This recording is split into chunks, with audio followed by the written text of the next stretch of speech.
Yeah, water versus water matchup actually is very interesting.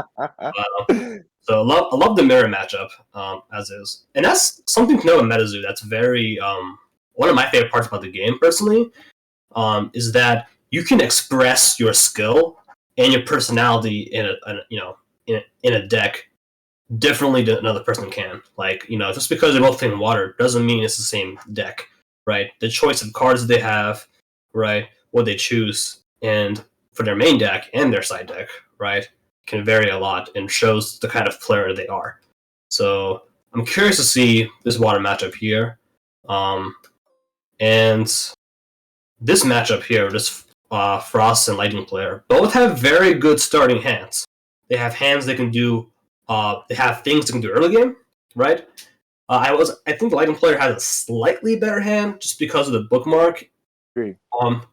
And they have a lot of utility. But a Frost player is coming in, and we're actually seeing that the fish come up, right?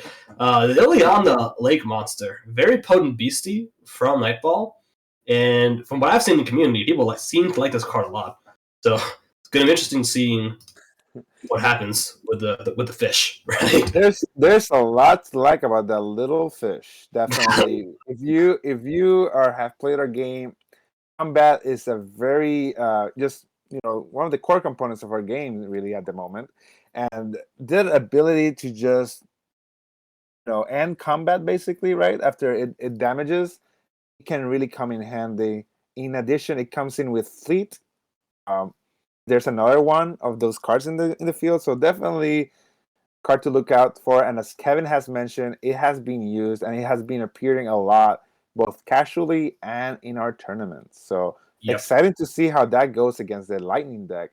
About mirror matchups, though, in the start when we had the Forest matchups, normally Forest matchups mirror match will be determined by who plays Gumbaru first, right, and who could control the opponent's board. So in a water against water matchup, Kevin, what do you think is the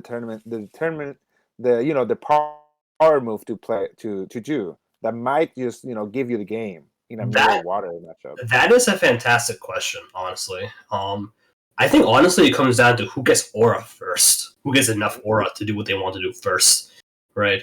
Because in those Force matchups, Force they don't need a lot of aura to get going. They have ramp built into their kit with convert, for instance, with Roborite, right?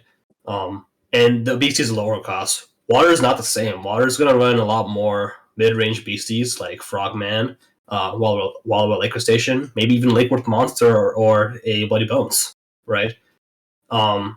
So any aura just to get their moves going. But I'm always seeing a very different water playstyle, right?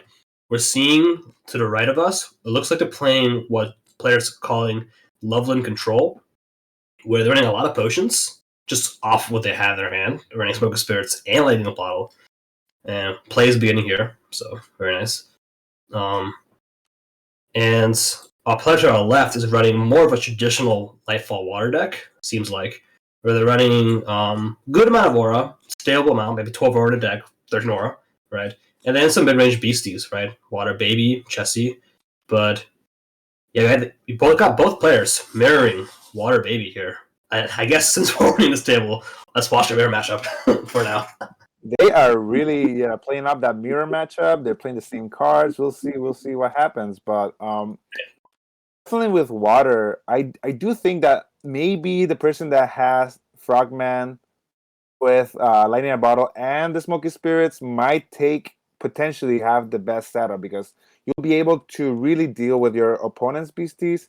You'll be able to protect the Frogman and then set up your board. So I do think that Frogman with potions might be what can set up this game, Right. a success for that player. But we'll see. Maybe I'm wrong, but I guess this is a good map to pay attention to and see what happens. Right. This is a critical point for the game for this matchup, right? Because like you said, Frogman's already out. If Frogman can stay up for more than one turn, that's netting them extra cards. It's netting them more control with the power. So it's huge. This anniversary play, it's going to be massive, right? Looks like Peazful here is trying to set up an anniversary play to deal with Frogman in one turn. But little does Peazful know that our player to the right, Finn. Finn has the Smoky Spirits in hand to deal with that attack from Water Baby. And oof, no, he doesn't. He decides to sack it. That is a very interesting play. Yeah. Yeah, let's call it interesting play. We are not in our caster's mind right now. Right. I would have not Well, I would have not done that, but who knows, right? Actually, no, Peaceful. Okay, we had a rewind. Okay, we have to ask these players not to rewind the board. You're making me dizzy, Kevin. Come on. So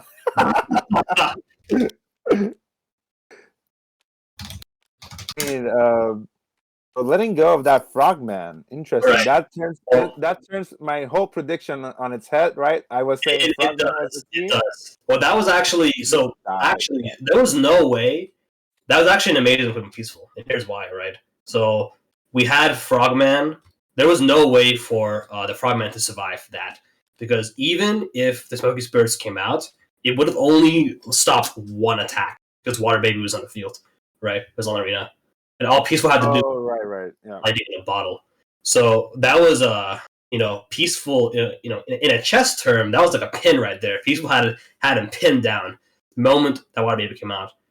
And that's the problem with playing the Water Baby first, right? Yes. And you'll notice that one of the things about Water is that Water is hard to play, to put it simply, since there's a lot of variables for Water players to think about. If our Water player to the right, Finn, if he considered that Smoky Spirits would have not gained its entire value because of the Water Baby that was already in arena, he would have potentially played very differently in that scenario. I do agree. I do think that Water Baby was potentially a misplay. We'll see how as the game goes around, but right, Smoky Spirits, I do think it's looking more of an that was not the optimal choice. But we don't know what the caster has in mind. There's a few things in hand that could be potentially very interesting if you draw the right aura in the next turn. Yeah. Right. Messi for card advantage. Oh, the people has just drawn their own mana ray. So there's 2 manas in the opponent's the caster's chapters or hands, right? Right. Very interesting. Not only interesting, it's a critical point as well, right? Because both of them have 4 aura again. That 4 aura is like almost there, right? 4 aura is enough to play Wallowa, but it's almost enough to just get out the bad array of the octopus, right? So Water do you have a bookmark? Bookmarks coming out, yep. You see aura types. Different aura types have different auras they want to be at per turn. Like Forest is like, give me like at least 3 aura, maximum. But Forest can get going with 1 aura, right? Lighting the bottles in other ramp. Water likes to be at 5 aura. Once Water gets to 5 aura, he can play all of its major cards: Flood the Earth, Flying Manta Ray, Oklahoma Octopus, Chessie as well, right? So they want to be at 5 aura as soon as possible. But we're not seeing it yet. Whoever gets 5 aura here is going to immediately swing this game, because they're going to get their Ray or Octopus out, and they're going to begin to turn the tide. That is correct, Kevin. And also, yeah, so right now, as you're saying, it's who is going to get that aura and, being able to play the big hitters. But our player at the right does have the Octopus and the Ray and 3 Smoky Spirits, right? Right, that's brutal. If they play their cards right, they could be sacrificing their little Water Baby to bookmark a card and then just have 1 threat at the field that is also defensible with those Smoky Spirits. And with lighting a bottle for recursion, right? So potentially very, very amazing moment to come back only if they draw that aura. They got a top deck in, right? And it's Water, right? Water has a lot of card draw, so they're gonna get some kind of card draw eventually, right? Keep in mind, yeah. You're just trying to. Apparently, they're trying to take that Chessie out. Yeah. First anniversary damage, and now aligning the bottle of the Water Baby. Yeah, looks like they're hoping for a paralyze there, right? Just trying to get that damage on Chessie. Paradise can be very dangerous if you've played. You know how like Paradise can really turn things around. So Oof. we'll see. Yeah. And the Smoky Spirits is gonna be a, I call it a vanilla Smoky Spirits, where just blocking one attack versus the all of them. But yeah, ooh, we have the fifth aura. That's a fifth aura, folks. And counting is fun. I guarantee it, folks. And we got the Ray out and about, floating around, about to come in, and looks like Peazful's going to get the equipment going on here of the Ray. This, let's fly indeed, Chessie. You got a flying Chessie now. I wouldn't say it's flying, but definitely boosted up Chessie just coming in, and that Ray is going to be swinging. It's exciting to see. I can hear our Grandmaster MCO Markander laughing right now because he loves that card. He loves Chessie, and this is just an amazing play. But we do have Smoky Spirits, which I knew was a hand, and I was just surprised when it was played. Yeah, we know that card's in the hand. It's gotta be hand. It's all right. We did know. I immediately forgot, even though I am staring at it because I'm just so I'm just very happy to see that Mana Ray on the field. And Peazful does have a way of playing. He's been with us for some time now in the community. Oh yeah, that it does draw all eyes on his moves. I don't know what is it about it, but it's definitely a very interesting play style. Yeah. We have what's the draw? Right, because Water Baby, right? Yeah, Water Baby was destroyed. Okay. Actually, I think there was a misplay, right? I think Peazful couldn't have attacked Water Baby because of... Hold on. Yeah, because there was only one creature. There was only one Water Baby. Smoky Spirits wouldn't allow it to be attacked again.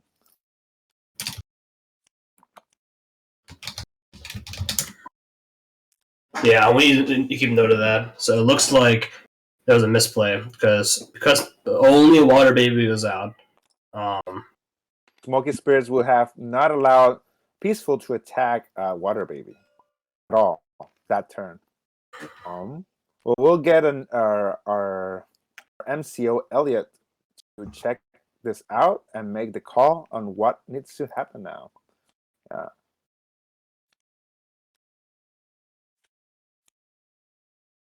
Looks like regardless, they are now they still haven't stopped playing. They're playing Oklahoma Octopus, but we'll see. Oh, okay. So it looks like, correct me if I'm wrong, I believe he defended with Water Baby, so he got the draw. Looks like. Interesting. Hard to tell since we're looking at the same time. Definitely, I don't know if I would have attacked the Water Baby at all, regardless, right? You're getting some bookmark out of it. And Peazful has a good enough board to not be worried about the Water Baby, even if it has Paralyzed. But, stakes are high for some of these players that have been just itching to play. It's the new year, so there's lots of decisions being made. As Smoky Spirit has just been drawn, so both players have ways to defend their beasties at this moment. Oh, I see. So, so a little hard to see because since we're not talking like this, we're not hearing their voices. It's hard to see without like lines being pinged where the target of the attack is, right? Well, yeah, it looks like the Water player did a defend right there, and it looks like they wanted to draw from the baby, right? Likely because they want to hit that 5 aura point, right? Which they did. They got the Swarm out with the lovely Octopus, so very nice. But yeah, Peazful's doing well up here. Not only is he doing well because he went second, not first, but he also had less cards advantage over time. And he's playing this game very well in that sense. As is. So.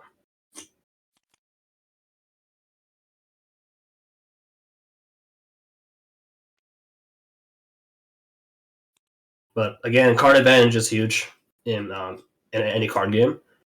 And we have Finn out with 4 cards in his hand. So a lot more options than Peazful, especially with the Smoky Spirits. Having extra Smoky Spirit can make or break a game. Those tokens definitely make a difference, right? Plus cards in hand, yeah. exactly. I was muted, so I was talking to myself. That's great. Perfect. It looks like we are seeing a Ray letting a tentacle fly, a lone tentacle flying. So this is Metasu, folks. You have flying tentacles on a smiling manta ray. we do indeed. It's very special. I feel honored to witness this moment with you, Kevin. After so much playtesting of Nightfall. Indeed, I appreciate it, Emilio. It's great.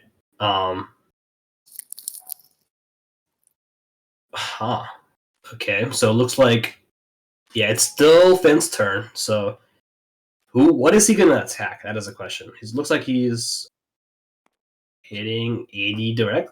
That's fine. 80 direct's fine. Yeah. Yeah, it does look like that. And it's Peaceful's turn again with the bookmark, 2 spirits, and a chassis. That bookmark is huge, giving him the same card advantage in hand. And a chassis to replenish that card too, right? So nice. Smooth play. And a dampen for any potential shenanigans, but no aura this turn at least, right? To play it. So exactly. Potentially, if a power-up red or something comes like that, Peaceful has a way to dampen it. If it's not next turn, of course. Exactly, right. And that's the thing. Card like counter spells like dampen, very easy to punish when the aura is down, right?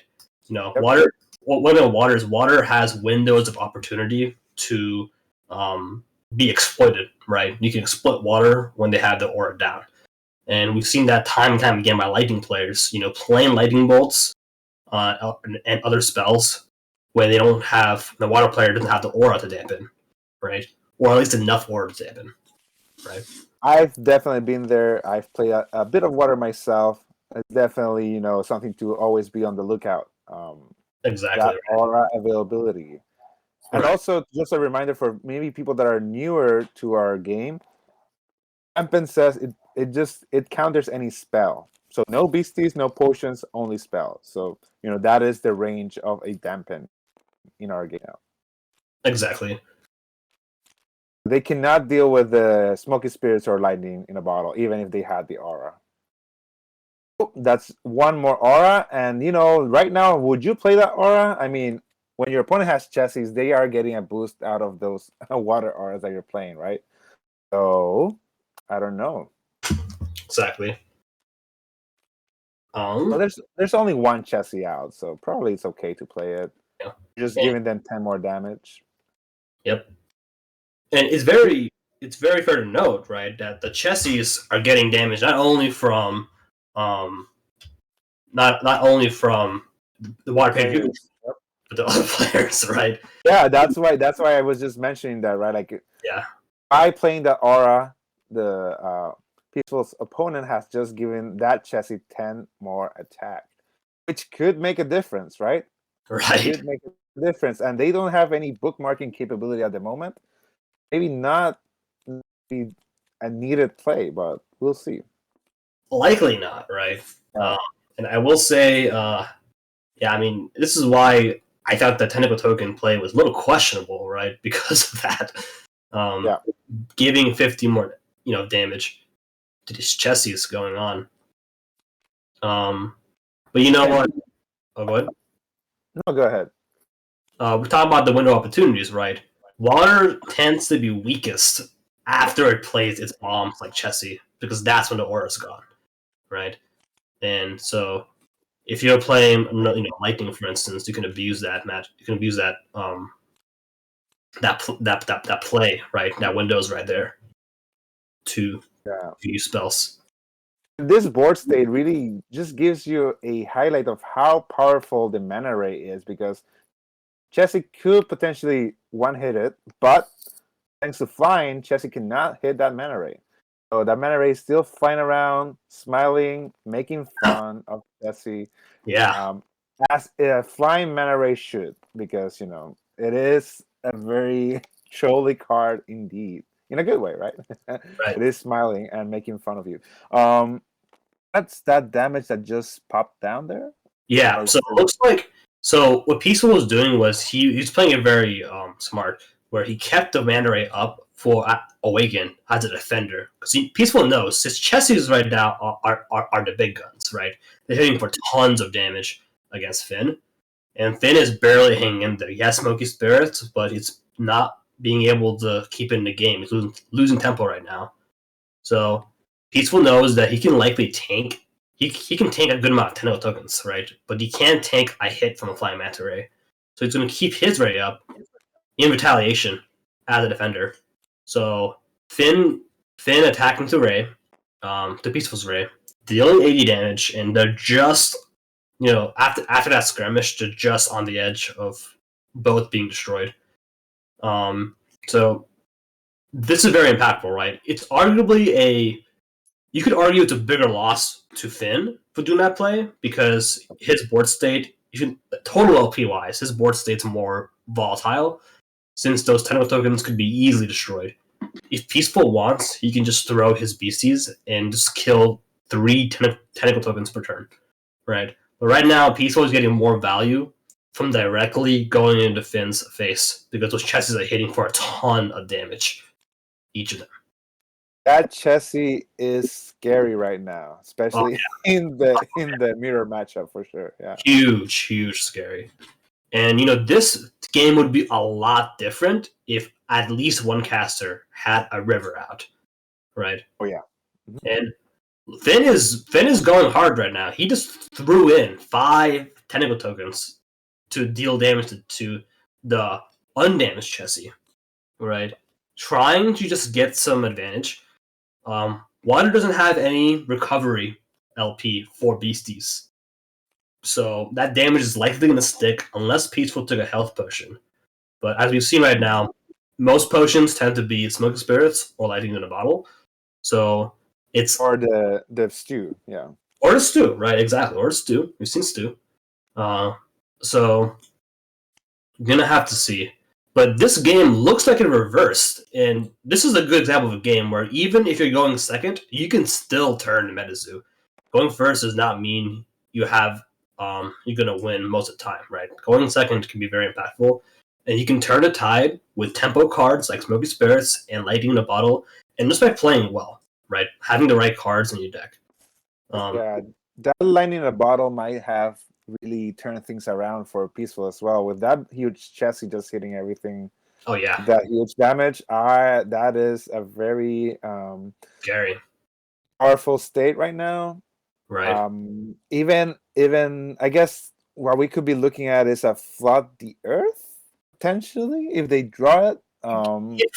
Maybe for the card draw for the cycling, right? But it wouldn't be. It wouldn't affect this board state really because the water can't really hurt water.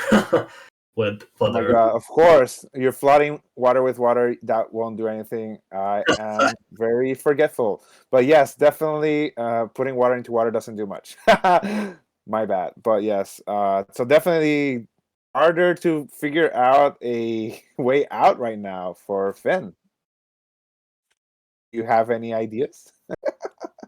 New Year's, new beginnings, of course.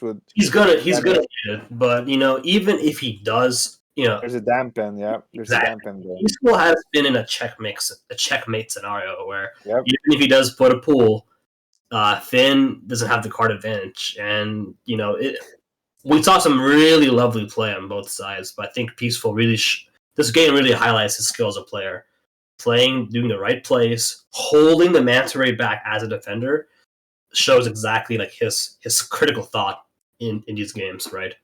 Because that is something that we see our more experienced players holding back beasties, for those important defense. Right. And if Finn draws a spell or an aura, that's a game. You should call it here likely, or let it pass. And looks like it's true dampens. Wow. In a bottle, Smoky Spirits. This is definitely right a water bath. And it's with Peazful, right? He got the exact cards in the exact time. And you could argue that was luck. I would argue that was good deck building. That was consistent building, right? Of how to both are at play, right? Because you still need to get the cards even if you deck build. Right. But definitely a lot of thought has gone into that deck, and this is Finn, there you go. Yeah, he's just closing. He's closing it out, but it's all right. Finn has game 2 going on for him, and that was a lovely game. Lovely back-to-back water play. We saw a lot of what water can do as a whole, though. And if you did not know what water did before watching the stream, you now saw a ton of water. You saw Frogman, Chessie. Like you saw the most popular beasties for water right now, and and if you want to pick these up, the water tribal deck has a lot of these beasties, like the Ray, some Chessies, right? Crabs. Crab, right? And if you want to get a Love and Frogman, you can check out Cryptid Nation 2nd Edition, which, shout out to that. That just came out, right?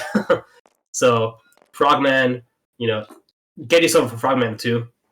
And the highlight for those of you that have not had the pleasure to open 2nd Edition, there is a little bit of saturation of the color. So water card or any card that has blue, you will see it popping like crazy. So that Frogman from 2nd Edition, I have my eyes on it because the blue is just so intense. It looks lovely. Same with Unmelting the Snowflake. I forget the name. The Aura card, the Frost Aura artifact. It's an Eternal Snowflake. There you go. I don't know why I blanked on that card. Yeah, the little artifacts have also shown to be very impactful, very good. But yeah, we're turning our attention to the Frost Lightning deck here. We're seeing a lot of cards. I mean, I'm really happy this tournament. We're seeing a lot of different cards we don't normally see.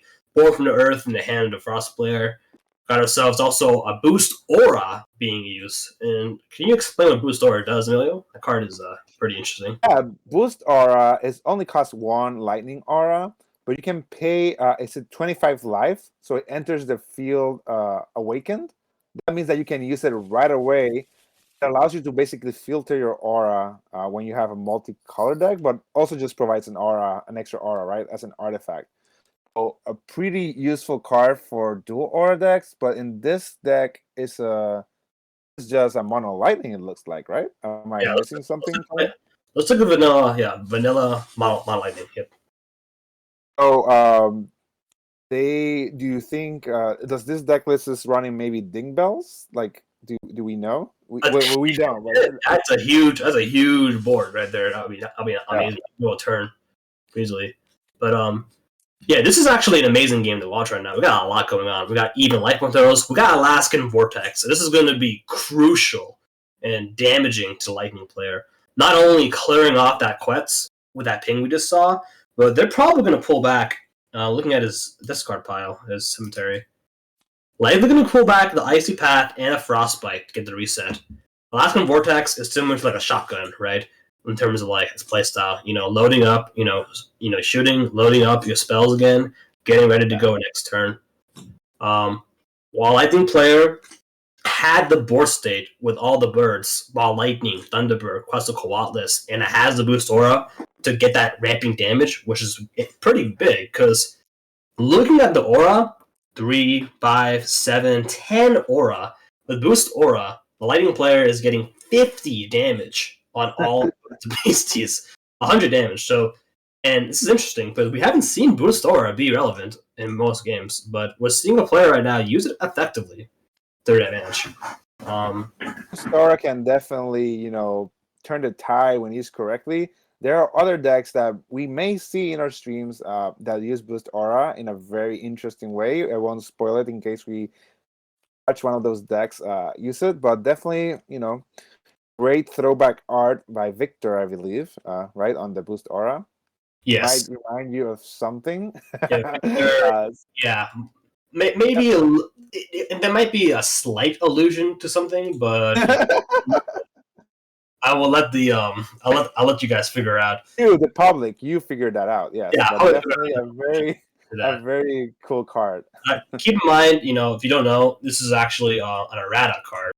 So it says deal 5x. It should be deal plus 5x damage. And if you want to see any erratas, we have on any cards and any kind of rulings like commonly asked questions. We have released a compendium, or as we call it, a rules index, that the research and development team has been working on throughout the break, this winter break. So that is released in Discord. You can check it out and check out any competitive rulings or erratas. They're impactful. But yep, Boost Aura is giving 5 extra damage per aura, and so that was a huge chunk of damage right there. And very interesting actually. This is I don't know if you noticed this, but like the Frost player had. Oh, my apologies. They had Aura at the Icy Path. I was like, why didn't they Icy Path? Because they used it last turn. Correct. The Alaskan Vortex.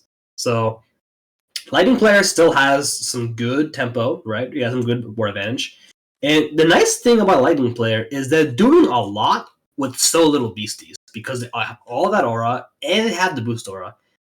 And the Frost player doesn't have the ways to deal with that boost aura. They don't have a Lightning in a bottle reset or a beastie on field to just take that out. So yeah, same with the Chaos Crystal, right? Like normally, if it was against a Flame player, we could have been seeing a Fireball taking care of that Chaos Crystal or Boost Aura, but against a Frost player, it's just a different story, right? Exactly. And you know what? Speaking of crystals, we have not seen an Absorb Aura yet, actually. Players have talked a lot about Absorb Aura, which, if you don't know, it is a spell that counters aura effects. And it's been talked about aura effect in person and just in general for the past month or so. But we're not seeing anyone run it so far. At least use it in the games we've seen. We've watched about 5 games, right? It's like off and on. So very interesting to see it, especially since that is a 3 aura fact board by my Lightning player. It's a lot of aura they're running.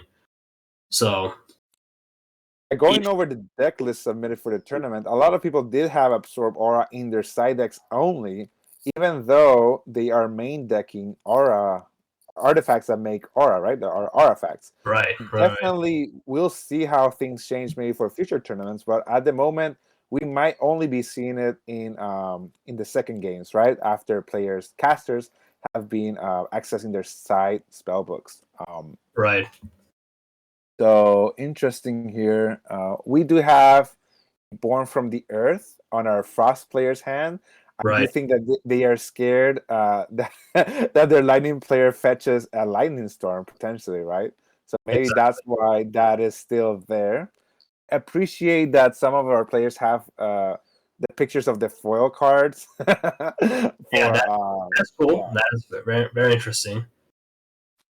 Very nice bling. Yeah. With that. If you can't flex it in real life, you gotta flex it online, right? That's just what it is. But a second Thunderbird has just hit the field. Right. So the Frost can be very dangerous. Yeah. Yeah. No. Yeah. Thunderbird, and very interesting. We hadn't seen when Thunderbird first came out. People weren't huge fans of it, I would say, right? But as time went on, we've seen Thunderbird just be played more and more and more, and it's become a new staple. I would say for these Quetz decks out there, I would agree. Yeah, I would agree that what I have seen, at least in tournaments we've been together or that we've just visited, some people have switched out their TV Quetz for Thunderbirds actually. So it's really interesting change. And for those of you that have been following, it used to be the standard Lightning deck would have 3 Chibi Quetz for Quetzalcoatlus. So people are definitely seeing some utility in the Thunderbird, and it's not hard to see when you read the card and you can see the potential for an extra Lightning in a bottle, basically. Exactly right. You get the effect going. Exactly. Talking about extra Lightning in the bottles, a card that I do want to see if it makes an appearance is the Potion Seller. Right. That's a very potent card. For what it's doing. Icy Path. We got Icy Path play here, so this is huge. Our Frost player is playing very meticulously, right? Keeping just enough aura on their arena to Icy Path 1 beastie, and it's gonna take out a Thunderbird, right? That's huge. Notice if you folks don't know, Thunderbird is while they may look like Quetz, because they're both birds and lightning, they're very different, right? Quetz in general hits for more damage and is better at combat, but Thunderbird brings a lot more utility, coming with Paralyzing Attack, an Awakening ability with its Arena effect, and with its attack effect, and it can also bring out Thunderstorm, right? It can bring out Lightning Storm with its Arena effect. So it brings a lot of utility that Lightning players may want in their decks. And here we have a staple combo right now. We had the Icy Spell Frostbite combo. So for those who don't know, Icy Spell hits for 2 Frozen for 1 Aura on a Beastie. But with the new Nightfall card, Frostbite, you can Icy Spell for 2 Frozen, and Frostbite does 25 damage per Frozen counter on a Beastie. So if you Icy Spell Frostbite for 2 cards, you're doing 50 spell damage, which is the same amount of damage you would deal with 2 Fireballs, for instance. So same amount of aura, same amount of card advantage. And if you destroy a Beastie, you bookmark a page. So you're basically spending only 1 card because you get a refund on the card advantage if you destroy Frostbite. So staple combo. And if I recall, that was a top deck Icy Spell too. What a great top deck as well. But tides are turning here, folks. The Frost player is taking board control right now with the Iliana Lake monsters. And Lightning player has lost 2 of its major birds, right? That it needed. And as well as the boost aura. The boost aura was giving Lightning player a significant amount of damage to carry through this game. But without boost aura, it's just not there right now. Damage. Yeah, I apologize, but my connection is acting up a little bit, so I missed out a little bit there, but I think I'm back. Oh, you're good. Little recap for you. So our Frost player is turning the tides. Board state just switched around. We went from 3 birds to one Iliana to 1 bird, 2 Ilianas. Now a paralyzing Iliana, and we saw a nice icy spell Frostbite play that is just hurting the Thunderbird right now. Hurting Lightning player. Lightning player is going to need a reset. It's going to need new beginnings, right? A new year's. And looking at their cemetery, they've already used a new beginnings. And that explains why they're able to get so much Aurifacts out early, because the new beginnings is already blown, right? The card's already... Thank you for that, Kevin. Of course. I apologize No, for the connection issues. You're good. Amelia, what do you think? You're good. Off this board state, do you think the Lightning player can come back still? Especially since the new beginnings is gone? I see it hard. It's really honest. Like right now, as you mentioned, like aura is not a big deal. The artifacts are not a big deal right now for the Frost player. And they really have a few answers in their hands. They have an icy path if something happens.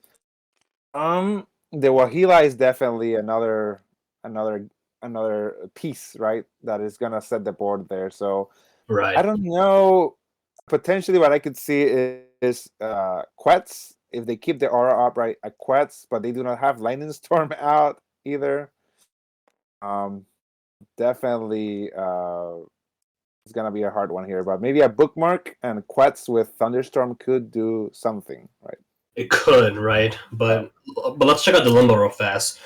And not only seeing, there we go, power upgrade. That might be it. There we go. We don't have to predict the future anymore. This is a very interesting bookmark right now. Right. Our upgrade can really set up something, but we have to remember Wahila hit the field, right? So that Thunderbird is not gonna be attacking this turn. Right. So, this is interesting. Looks like Raptor had a very hard choice. Either Raptor chooses to play Power Up Red and contract it under Ball Lightning, keep it alive, or they don't. So it looks like actually, what do you think is gonna happen? Like, why do you think they held Power Up Red? That is a great question, to be honest. I am not totally sure what would the move be. Why would you keep it on your hand? Trying to see. Yeah, it's very interesting. Frost player now swinging for damage, right? Just getting that damage out there. Oh, I think I know what's going on. I think that they just were pretty sure that the Frost player would not be able to hit because ball of lightning has flight, right? So they just wanted their ball of lightning to be unfatigued and awakened in order to start taking care of things. I'm pretty sure that was the thought process, but very risky, right? It was a risky move. Yeah, no, it was a risky move, as is. There was an ice spell followed by a frostbite. That ball of lightning would have just gone away. Plus a more cat advantage for the frost player. So yeah, very dicey, but it paid off. Their ball lightning is now awakened, power up red, and was able to attack. Yeah. Well, he gets an icy path, right? Well, we didn't say that everything went according to plan, but at least I'm pretty sure that for those hot 5 seconds, he felt that something was going on. Something was going on. Right. Well, no, it was And something we noticed is Frost is like similar to, you can say, water as well. They're both brutal to play against. Water has flooded the earth, right?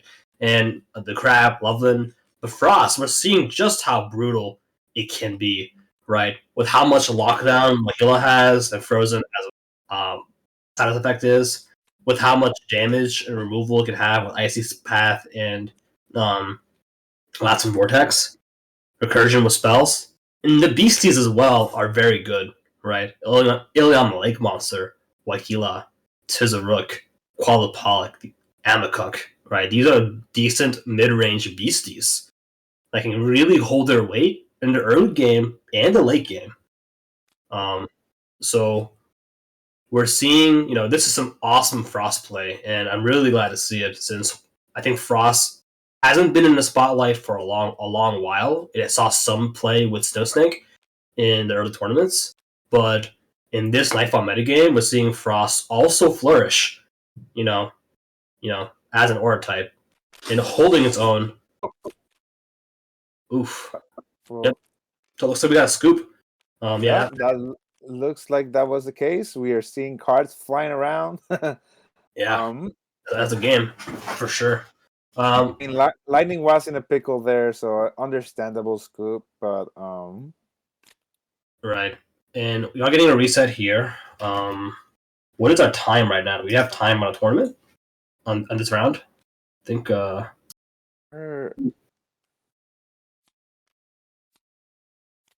3:10. So they got about 9 minutes for this next game. Okay, so there's the what can we watch now? Right, just the next game below us. Yeah. Now this is more of what? Yeah, this is. I feel triggered by watching this board state. I feel triggered. I don't feel happy. So, this is what I also faced. Many people faced when we play against fearsome critters. 2 auras, but you have so many rope rights that also fatigue for aura. You have the Gumberu for the control, and you have someone with 1 water aura. That's why. You know why it popped off? Yeah, the Forest God's Amber, right? Yeah. So, we've seen Forest lose against water, but this match clearly shows that, hey, Forest can definitely beat water, and it can beat water very well with 950 to 325 life point advantage. Forest is doing exceptional right now, exceptionally playing this game. And even if the water player plays a Frogman right now at this point in time, which they can't because they don't have the order to do it, it's not like the Forest player is going to go Frogman. They're just going to go to the face with all that damage and close out the game here. This is what we were talking about at the beginning of the stream, right?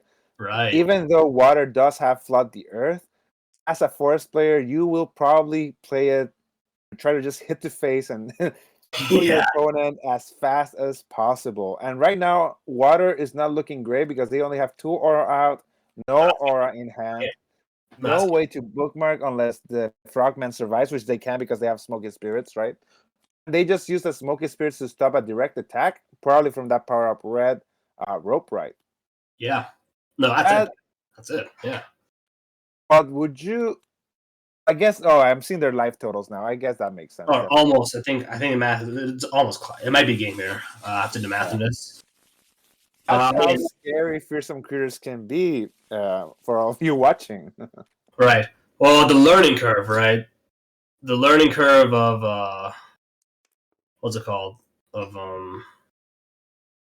Forest, right? It's just the math. It's the math of it is. But yeah, that was a quick game, folks. That just shows you how potent Forest aggro is with fearsome critters. Winning games extremely fast with the right cards in hand, as is. So apparently, it's so fast that the opponent is still looking at their hands. They're still wondering what happened because they are not moving. But yeah, it's fast. I actually met Speedlemon in person, and Speedlemon is has always been a big fan of Forest. Shabu's big fan of the Forest release deck, Nightfall, and he played it to a T here, just playing it exceptionally. So very nice. That was amazing to see. That's an amazing moment to capture. Yeah, that was amazing to watch. And wow, we weren't watching this game. Wait. Lightning matchup. Do I see a dark deck and a Mocha Vampire? And a Mocha Vampire. Very nice. Oh my god, this is looking at those hands, I don't know if this is a yeah, well, this is awesome, but at the same time not awesome because lightning is just what lightning does. This is gonna paralyze, it's gonna come with fleet, and it's gonna ramp with ball lightning. That's exactly what it's gonna do. So I am going to be hopeful. I know Dark has tricks up their sleeve. They do have that zombie apocalypse that can turn their game around, but aura-wise, this is not looking good for our Dark player, even with that lovely and adorable Mocha Vampire in hand. Exactly right. It do have the new beginnings, but I'm pretty sure that's probably what they're gonna do, right? Yeah, most likely they're gonna have to get a reset somehow, right? Yep, there we go. There's the new beginnings. Call it Master Predictor Emilio. Very nice. And you got the reset. So let's talk about this kind of Dark deck, right? The cool thing about Dark is not only did Dark get 20 pages in Nightfall, but there's a lot of different Dark decks we can run, right? So what kind of Dark deck is this Dark player running, Emilio? This it looks like it's a Bloodsucker focus build, for what I could see, mixed with Napa Rebob. So really interesting, because normally we'd see one or the other. Normally we'd see like a deck that focuses on the Bloodsucker aspect. Normally I do not see Napa Rebobs on those decks. And then we see decks that have Napa Rebobs with the Sinister Shadows, right? Yeah. We see in hand. So this looks like it's more like a little mix of both. Or Right. it could just be running Napa Rebobs and they have Mocha Vampire because Mocha does have fleet, right? Oh, so quite the yawn. Or now, I'm sorry, I will stop speaking if I'm boring, you know. But no. Looking at the hand, it does look like it's probably just a Napa Rebobs deck that has Mocha Vampire. Because we didn't see any other Bloodsuckers, right? Mocha does have the fleet, so yeah. Mocha with fleet and flying is definitely quite a powerful card that can answer, a few things in the game. Yes, indeed. And that's one of the best things about Dark is that you can play it exactly how you want to play. You want to play mid-range Dark, you got it. You want to play aggro Dark, you got it. You want to play control Dark, you got it.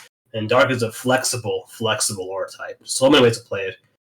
But we've seen right now people seem to like the combo aggressive Dark with the Napa Rebobs and Power Per Egg, Tribal Warcry. They like that combo.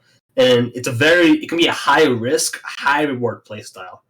But we're seeing, like you said, you noticed that we're seeing a lot of interesting elements there. We're seeing like Death Beam being ran in this deck effectively too. And I like that we're going to see a Death Beam on a quest right here. I'm just calling it right now. We're going to see it. 1, 2, 3, 2, 1. No. Oh, yes? Okay, a little bit of delay. There you go. We got it. We got it. You saw too far into the future, but yeah, you called it. Yeah, I was getting it. Yeah. Wait, that quest doesn't go there. It goes to the it needs to go to Afterlife quests. That's one of the the good things about Death Beam. It really takes care of those beasties for good. Yeah. But yeah. It is a blast. Oh, and this deck is also running the Chibi Quetz. So are we looking at a Right. Yeah. traditional Ding Bell Quetz deck here? Yeah, let's talk about it a little bit, right? Just because Chibi Quetzal is not as popular doesn't mean it's any worse, right? Of course. We're seeing, and not only that, but you can pull out a Thunderbird with a Chibi Quetzal because the Thunderbird has the class where it has the name, right? Same name, and this is a very interesting, right? As a Lightning player, getting 2 Chibi Quetzal is right now is amazing. Notice that Dark struggles with AoE removal. It has great hard removal, single target, but if you don't have a when to go out, if you don't have a zombie apocalypse out, they can struggle with dealing with these like fly beasties without abort state, right? Now, if the Dark player had a Nappa Rebob, right, a couple of them out, it was early game, they would shut down the Chibi Quetzal. But there's no, because our Dark player doesn't have a board state, then it's not looking so good.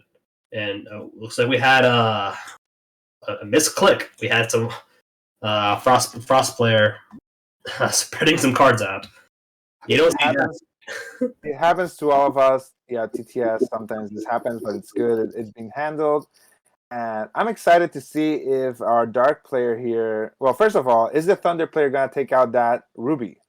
Because if you play against Dark, you know the hazards of having too much aura, especially with Zombie Apocalypse. Right. I mean, I would have. Yeah, I would have, right? Because, I mean, why do you think I would have taken Ruby? There's one card I would think of that would, like, I got to take out Ruby right now. I would take it out just for the threat of a Zombie Apocalypse. Yep, exactly, right. Zombie Apocalypse would really turn that board around, and I would have not risked not attacking that Ruby, to be honest. Yeah. Exactly, right. So, that wipe right now is crucial. Life point total was still pretty high right now. We got 790 to 925 after that reset. All right. Important to note, the Dark player does have a Time Terror page, actually. So they're able to they're going to be able to benefit off my time, which is nice. And getting an early game Terror out now is way better than getting out later on because you know it's there, right? You don't have to wait to get that Terror. And especially since most players right now are not running 3 copies of Terra. They're running like 2, right? For most decks, right? Some decks would run 3 if they want to be really safe, especially if they're focusing on a single Terra. But we've seen some decks, right? We saw a Flame player play 3 different kinds of Terra and multiple copies of a single Terra in their deck. We saw other decks run Born from the Earth to get multiple kinds of Terra. So there's definitely yeah.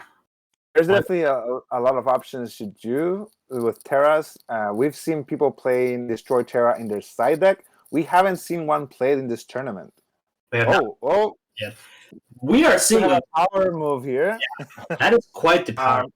That is not legal, if I believe, because with Bloodlust, right?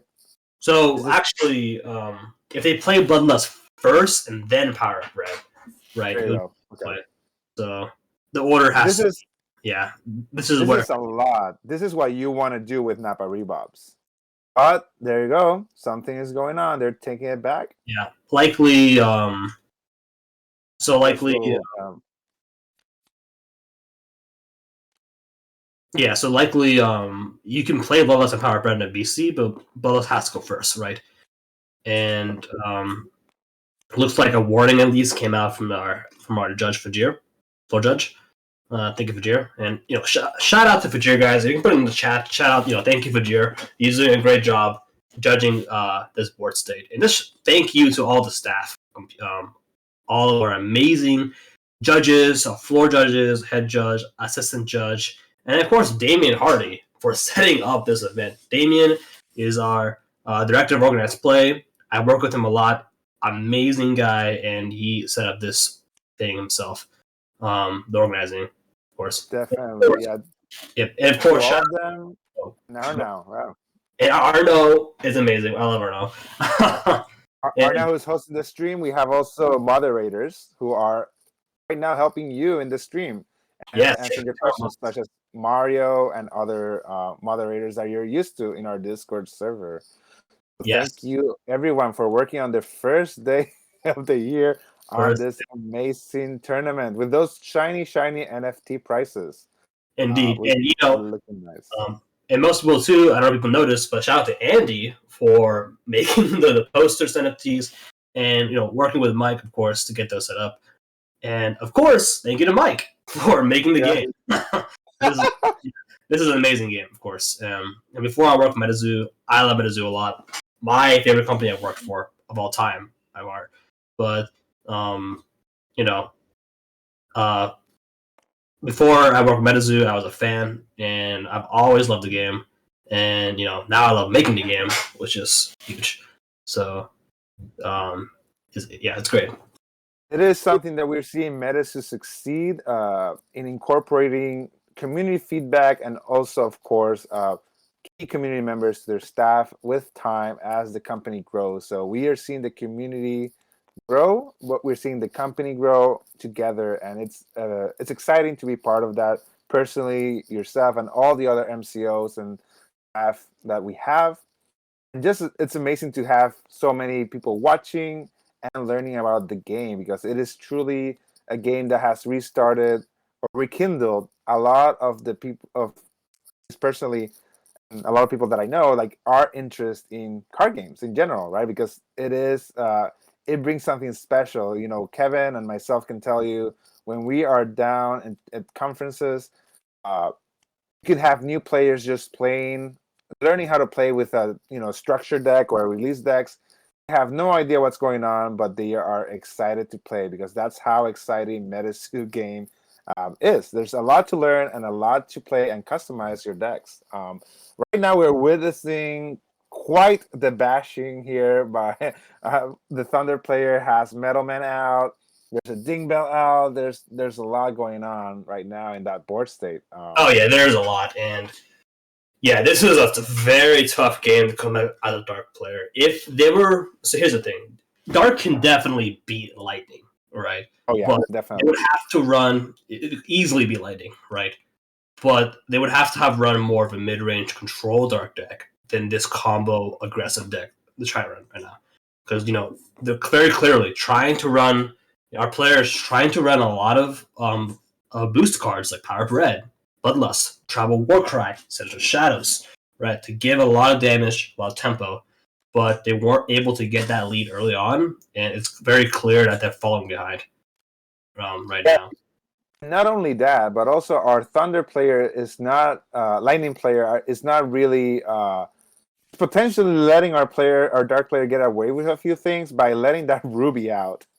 I am still stressed about that Ruby being out. That Ruby has been up for a long time, folks. That is a long time coming.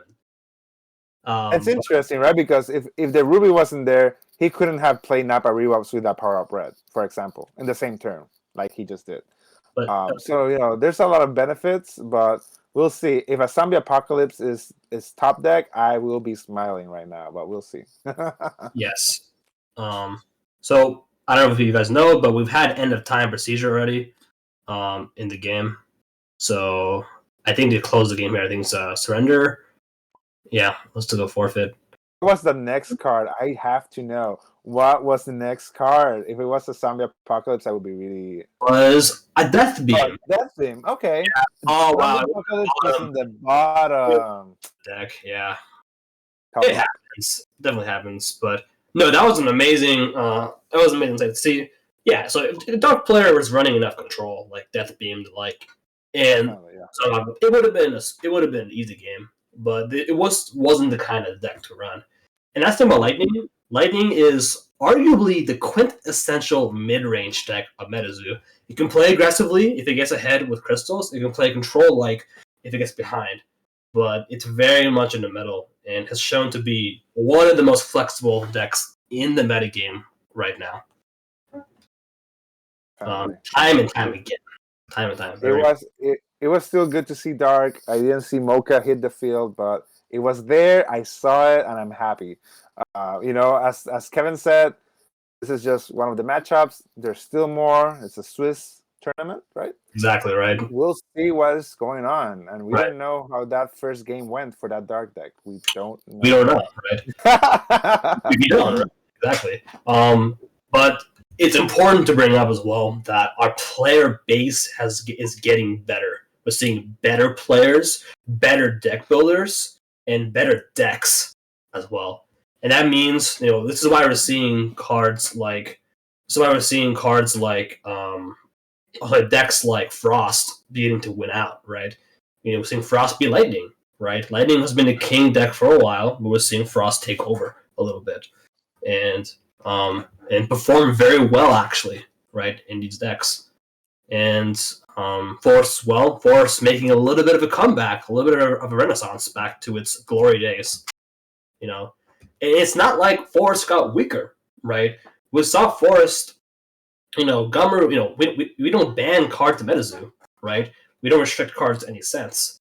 So cards like Forest, Gummeru, Roperite, those popular Forest cards, they never got weaker. They stayed in the metagame, right? They stayed strong, right? And people are just rediscovering the glory of it, Yeah, and as you said, not that we like Kevin is not implying that we have better players, but our community has been playing, more and has been experiencing more decks, right? So of course, everyone has grown in experience, and everyone is just like trying new things and finding how to maximize their gameplay.